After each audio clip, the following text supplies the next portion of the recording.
Putting sunscreen on small children is a challenge at the best of times, but for 4-year-old Mac Debblejack and his 2-year-old brother Giles, it's a daily ritual they'll have to get used to for the rest of their lives, even on cloudy days. I guess for us it's just a constant, glasses on, not breaking your glasses. Get the hats. Sunscreen 2 or 3 times a day, hats, long sleeves, long pants. We've made some modifications to our house to help with the glare. When Mac was born and put into my arms, my first thought was, wow, I've got an albino. I used that term at that point in time because he was just strikingly silver, white, fair.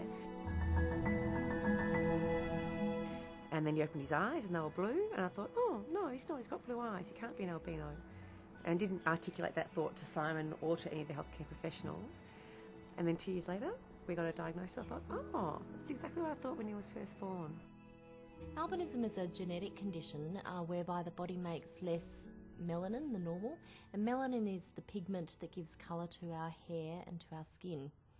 And melanin is also really important for the normal development of the vision pathways. Are you ready to catch Mac and Mummy? Neither Julie nor I have albinism, but it's a recessive genetic condition, so it's on her genes and on mine.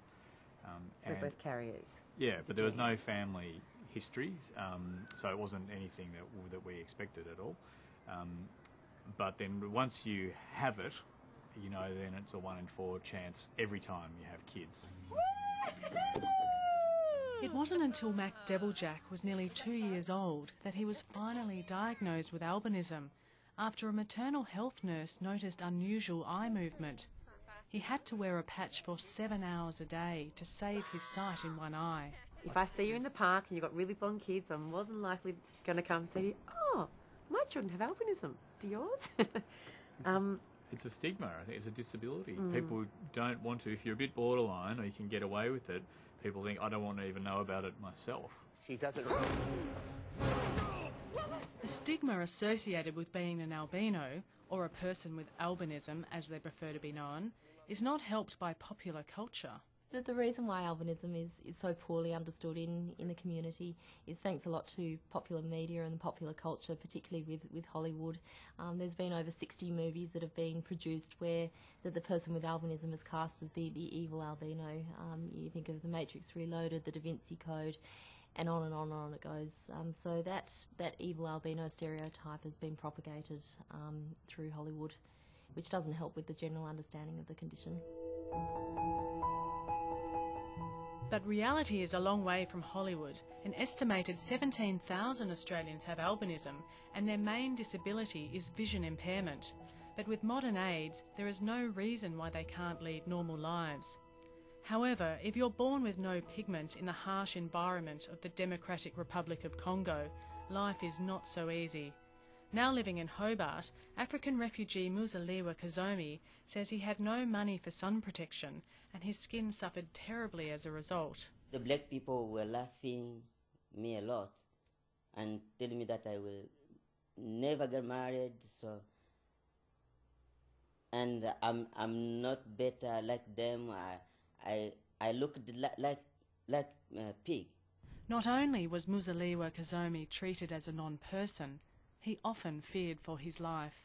I worried because they were coming to me with scissors to cut my hair by force.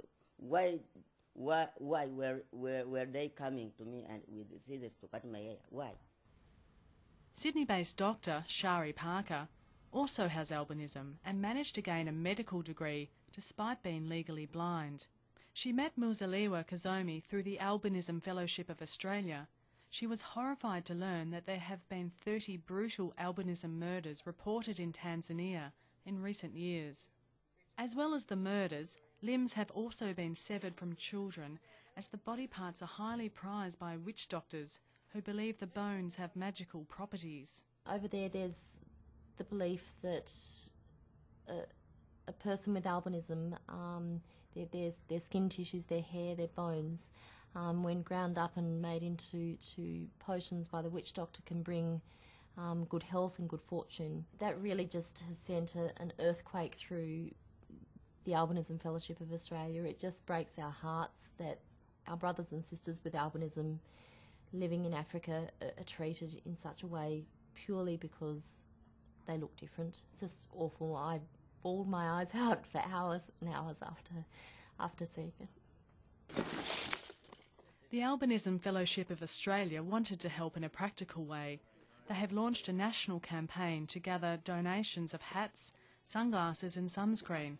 Transport companies have offered to ship the goods to Africa for free. We just said to ourselves, well, there's a horror story going on here with murders, but we can do something about getting them sun protection, and that's something in Australia everyone understands. We've got enough stuff probably to help about 1,000 or 1,500 people with albinism.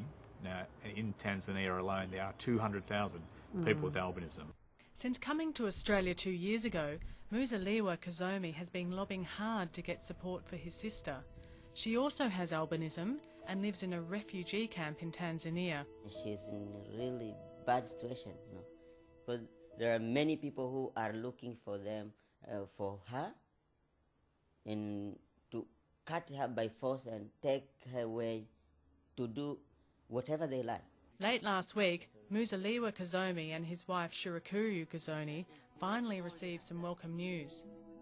The Department of Immigration confirmed that Tubalika Biamungu's Australian visa application has finally been approved on humanitarian grounds. Albino people also have a right to live like other people because they have a breath like other people. Everyone has the right to live like others.